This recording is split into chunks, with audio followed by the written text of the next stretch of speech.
आप सभी को नवरात्रि की बहुत बहुत शुभकामनाएं। दुर्गा सप्तशती का अगला अध्याय है निशुंभ और शुंभ का वध। राजा ने ऋषि से पूछा कि भगवान, आपने रक्त बीज के वध से संबंध रखने वाला देवी चरित्र का यह अद्भुत महात्म्य मुझे बतलाया है। अब मुझे यह भी बतलाएं कि जब माता ने रक्त बीज का वध कर दिया तो शुंभ और निशुंभ ने क्रोध में भरकर क्या किया। राजन, युद्ध में रक्त बीज तथा अन्य दैत्यों के मारे जाने पर शुंभ और निशुंभ के क्रोध की सीमा न रही। अपनी विशाल सेना के साथ उन्होंने माता पर आक्रमण कर दिया। उसके असुरों की प्रधान सेना थी। उसके आगे पीछे पार्श्व भाग में बड़े बड़े असुर थे जो क्रोध में होठ को चबाते हुए देवी को मार डालने के लिए आए। महापराक्रमी शुंभ भी अपनी सेना के साथ मातृगण से युद्ध करके क्रोधवश चंडिका को मारने के लिए आ पहुंचा।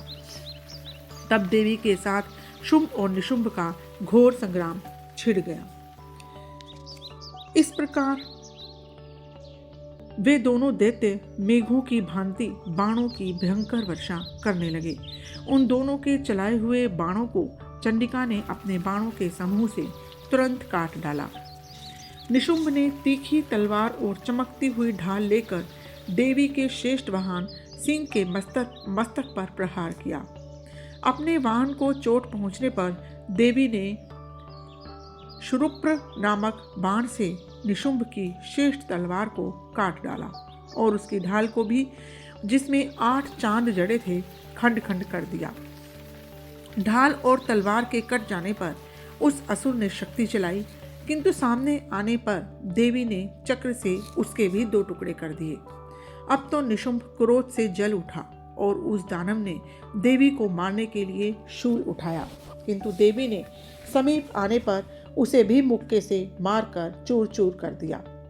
तब उसने गदा घुमाकर चंडी के ऊपर चलाई, परंतु वह भी देवी के त्रिशूल से कटकर भस्म हो गई। तदंतर दैत्यराज निशुंभ को फरसा हाथ में लेकर आते देख देवी ने बाण समूह से घायल कर धरती पर सुला दिया।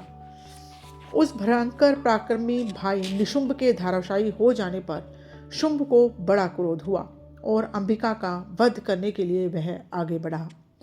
रथ पर बैठे बैठे ही उत्तम आयुधों से सुशोभित अपनी बड़ी बड़ी 8 अनुपम भुजाओं से समूचे आकाश को ढककर वह अद्भुत शोभा पाने लगा। उसे आते हुए देखकर देवी ने शंख बजाया और धनुष की प्रत्यंचा का भी अत्यंत दुस्सह शब्द किया।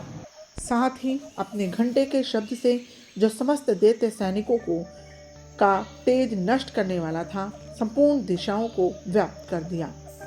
तदंतर सिंह ने भी अपने दहाड़ से, जिसे सुनकर बड़े बड़े गजराजों का महान मद चूर हो जाता था, आकाश, पृथ्वी और 10 दिशाओं को गुंजा दिया।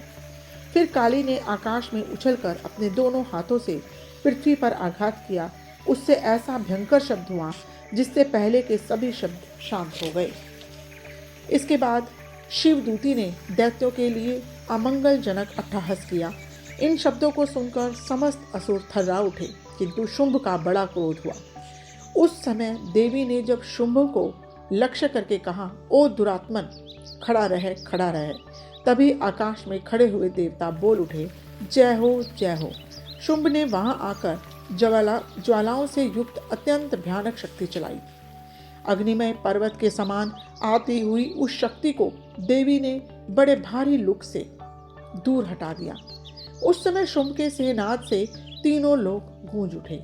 राजन, उसकी प्रतिध्वनि से वज्रपात के समान भयानक शब्द हुआ, जिसने अन्य सब शब्दों को जीत लिया। शुंभ के चलाए हुए बाणों के देवी ने और देवी के चलाए हुए बाणों के शुंभ ने अपने भयंकर बाणों द्वारा सैकड़ों और हजारों टुकड़े कर दिए। तब क्रोध में भरी हुई चंडिका ने शुंभ को शूल से मारा। उसके आघात से मूर्छित होकर वह पृथ्वी पर गिर पड़ा। इतने में ही निशुंभ को चेतना हुई और उसने धनुष हाथ में लेकर बाणों द्वारा देवी काली तथा सिंह को घायल कर डाला। फिर उस दैत्यराज ने 10,000 भुजाएं बनाकर चक्रों के प्रहार से चंडिका को आच्छादित कर दिया। तब दुर्गम पीड़ा का नाश करने वाली भगवती दुर्गा ने कुपित होकर अपने बाणों से उन चक्रों तथा बाणों को काट गिराया। यह देखकर निशुंभ दैत्य सेना के साथ चंडिका का वध करने के लिए हाथ में गदा लेकर बड़े वेग से दौड़ा। उसके आते ही चंडी ने तीखी धार वाली तलवार से उसकी गदा को शीघ्र ही काट डाला। तब उसने शूल हाथ में ले लिया। देवताओं को पीड़ा देने वाले निशुंभ को शूल हाथ में लिए आते हुए देखकर चंडिका ने वेग से चलाए हुए अपने शूल से उसकी छाती छेद डाली। शूल से विदीर्ण हो जाने पर उसकी छाती से एक दूसरा महाबली और महापराक्रमी पुरुष खड़ी रह कहता हुआ निकला। उस निकलते हुए पुरुष की बात सुनकर देवी ठट्ठा करके हंस पड़ी और खड़ग से उन्होंने उसका मस्तक काट डाला। फिर तो वह पृथ्वी पर गिर पड़ा। तदंतर सिंह अपनी दाढ़ों से असुरों की गर्दन कुचल कर खाने लगा। यह बड़ा भयंकर दृश्य था। उधर काली और शिवदूती ने भी अन्य देवताओं को दैत्यों को भक्षण आरंभ कर दिया। कुमारी की शक्ति से विदीर्ण होकर कितने ही महादैत्य नष्ट हो गए। ब्रह्माणी के मंत्रपूत जल से निस्तेज होकर कितने ही भाग खड़े हुए। कितने ही दैत्य महेश्वरी के त्रिशूल से छिन्न भिन्न होकर धाराशायी हो गए। वैष्णवी ने भी अपने चक्र से दानवों के टुकड़े टुकड़े कर डाले। इंद्री के हाथ से छूटे हुए वज्र से भी कितने ही प्राणों से हाथ धो बैठे। कुछ असुर नष्ट हो गए और कुछ इस महायुद्ध से भाग गए तथा कितने ही काली शिवदूती और सिंह के ग्रास बन गए। ऋषि कहते हैं, राजन, अपने प्राणों के समान प्यारे भाई निशुंभ को मारा हुआ देखकर सारी सेना का संहार होता जान शुंभ ने कुपित होकर कहा, दुष्ट दुर्गे, तू बल के अभिमान में आकर झूठ मूठ का घमंड न दिखा। तू बड़ी मानिनी बनी हुई है, किंतु दूसरी स्त्रियों के बल का सहारा लेकर लड़ती है। देवी बोली, ओ दुष्ट, मैं अकेली ही हूँ। इस संसार में मेरे सिवा दूसरा कोई नहीं।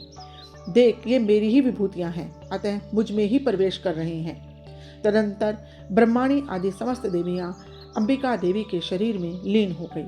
उस समय केवल अंबिका देवी ही रह गई। देवी बोली, मैं अपनी ऐश्वर्य शक्ति से अनेक रूपों में यहाँ उपस्थित हुई थी। उन सब रूपों को मैंने समेट लिया।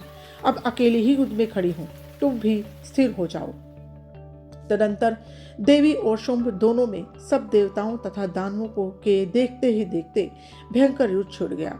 बाणों की वर्षा तथा तीखे शस्त्रों एवं दारुण अस्त्रों के प्रहार के कारण उन दोनों का युद्ध सब लोगों के लिए बड़ा भयानक प्रतीत हुआ।